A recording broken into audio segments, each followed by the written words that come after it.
umugabo wafatwaga nk'uw'ibitekerezo bizima ndetse wavuze amagambo menshi akomeye yubatse benshi mu banyarwanda, akagira aho abakura ndetse akagira n'aho abageza. Uwo nta wundi ni Habiyaremye Zachary uzwi cyane nka Bishop Gafaranga. Kuri ubu ngubu yamaze gutabwa muri yombi n'urwego rw'igihugu rw'ubugenzacyaha RIB.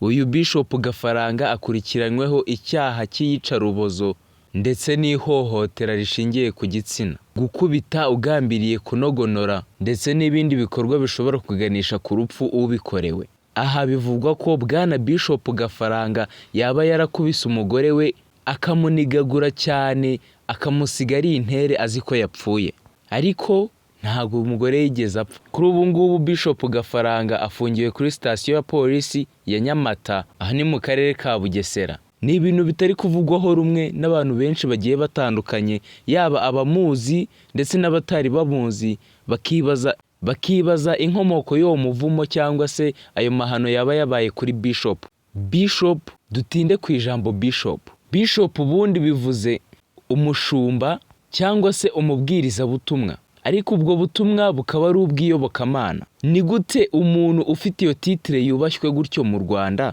yagera kuri urwo rwego rwo gukubita umugore we hafi kumuniga ngo amwice? Byinshi utazi ngiye kukugezaho, icyo usabwa ni ukunkurikirana gatanu ku kandi.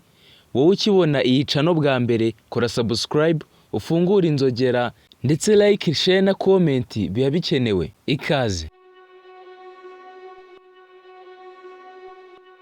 Tariki 7 Gicurasi 2025 nibwo umuvugizi w'urwego rw'igihugu rw'ubugenzacyaha RIB Dr Murangira Thierry yemeje ko Bishop Gafaranga akurikiranyweho ibikorwa byo gukoresha imibonano mpuzabitsina ku gahato, gukoresha imvugo cyangwa ibikorwa by'iterabwoba, cyangwa gukoresha umwanya afite mu rwego rw'imyemerere mu nyungu ze bwite. Ibi bikorwa bihanishwa ibihano bikomeye cyane nk'uko biteganywa n'itegeko. Habiyaremye Zachary cyangwa se Bishop Gafaranga, ubundi mbere y'uko afungwa cyangwa se mbere y'uko ahohotera umugore we, Bishop Gafaranga yari muntu ki? Habiyaremye Zachary uzwi cyane ku izina rya Bishop Gafaranga ni umunyarwenya, umuhanzi w'indirimbo zo kuramya no guhimbaza ndetse akaba n'umukinnyi w'amafilm. Yatangiye kumenyekana mu ruhando rw'imyidagaduro mu mwaka wa 2019 aho yigaragazaga mu biganiro by'urwenya ndetse no mu ndirimbo zifite ubutumwa bw'iyobokamana.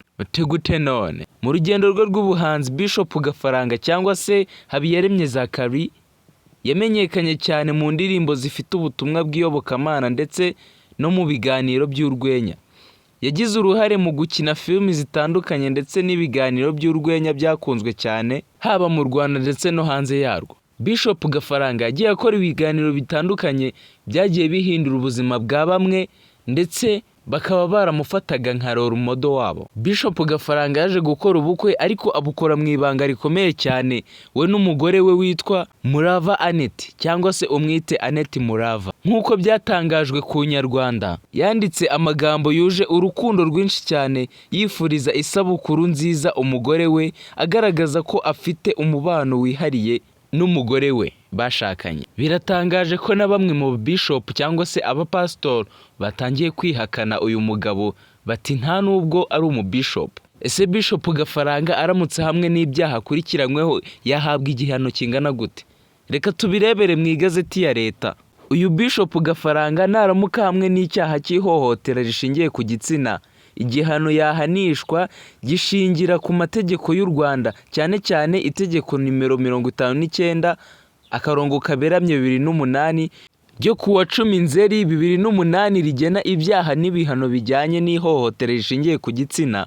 Iryo akaba ari ryo tegeko rishobora kugonga Bishop Gafaranga. Ibihano biteganywa n'iri tegeko birimo gufata ku ngufu. Igihano giteganywa n'iri tegeko cyo gufata ku ngufu ni igifungo kitari munsi y'imyaka 10 ariko nanone kitarenze imyaka 15 hamwe n'ihazabu y'ibihumbi 500 y'amafaranga y'u Rwanda ariko atarenze miliyoni. Ihohotera rishingiye ku gitsina ryakozwe n'umuyobozi cyangwa undi wese ufite ububasha ko yahohoteye. Iyi ni ingingo ishobora gutuma igihano cyiyongera ndetse kikiyongeraho 1/3 cy'igihano cyari giteganyijwe. Ihohotera rishingiye ku gitsina ryakozwe n'abantu barenze umwe cyangwa se ryakozwe inshuro zirenze imwe.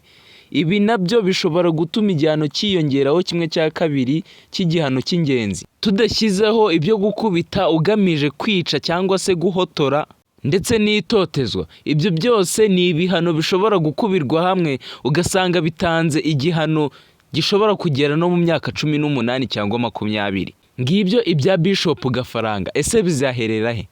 Gusa ku yandi makuru, bamwe barafatwa abandi barekurwa. Kuri ubu Meya wa Nyanza wabaye icyamamare kubera kurya cyangwa se kwiha atisondetse, urukiko rwa Kigali rwategetse yuko uyu Meya wa Nyanza arekurwa. Aha ni nyuma yuko umugore we yanditse ibaruwa amusabira imbabazi, amubwira yuko yamubabariye ndetse anamusabira gufungurwa.